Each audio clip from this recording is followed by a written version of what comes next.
Hello, mayong hapon. Welcome to my vlog, Wiljon Mulato. Small contractor. So nata karon diri nagtiwas tag atop.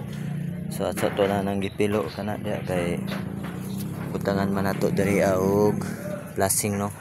So naay flashing diha sa kuan para sa libo dili makasulod didto. So ato nang butangan og kanang mga retaso nga sin, na pa may retaso diha nga sin ato nang kating-katingon pa slope. Ganyan no. So mo ni atong sitwasyon karon kagabi wala ta ka video. Siyempre mag-continue ko diri guys.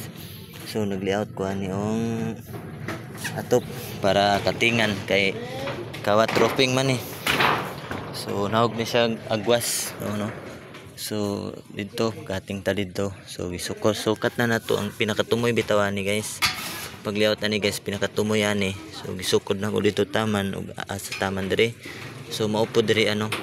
So balihon na to pagsukod. So sukod na ta dito.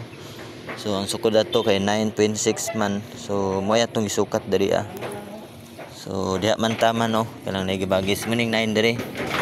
So simpre mo ni atong gisukod na no. Yeah, mo ning dumbol dito. Kanyo kay pa slope man na siya sa beam.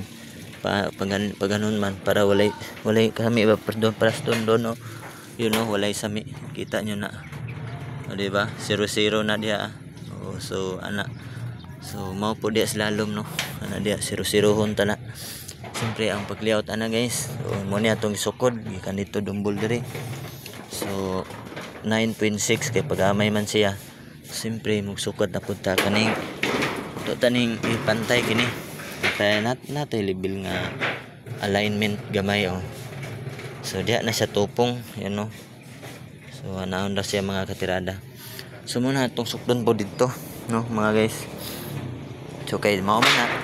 So diri na to bagisan. Diri tama ang ato ang sukod pod pakating no. Ganyan. So pagkahuman na guys. So ganyan lang. Napakadali talaga itong tirada. Yun no.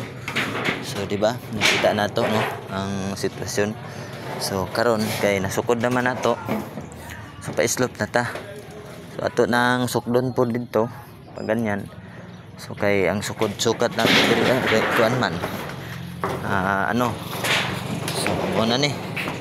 Ano. So mo man itong sukod no. Diri man taman atong gibagis alignment dito sa daan. So ato na po ni siyang sukdon. Sukod na po ta og unsa sa taas no. Sa taas. Sukdon. Yun ang diskarte no, may diskarte 1.54 no, 1.53 54. So mo po na itong suklong diri para walay masayang nga sin ba kana bitong sin nga ano nang sin nga dili masayang nang dili masayang ba 1.54. So ano siya guys 1.54. So pangitaw na to ang mo na siya. So 1.54. So mo na siya. So diri ni mga katirada din nato nakatingon ganun. So siyempre ang pagkating anak ng plastada para kana bitong dili gyud sayang ang imuhang mga sin kay fix sa bayan sa kolorop fix na gyud wala gyud na mga masobra. So mo na siya plastada. Diba na muna pa slide. Yun ito dapat ganyan. Muna atong bagisan karon. So bagisan nato nya katingon nato kini atong kini ang good tama. So muna idumbol padong dito.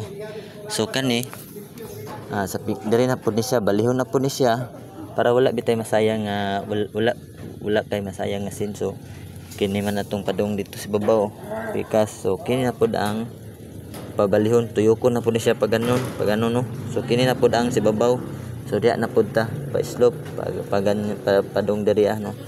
So parong diha para walay masayang nga sin. So bali-bali lang ni siya guys kini og kani gamit nin duha. So okay ana ra guys to be continue. Ayos mga katirada. Thanks for watching guys.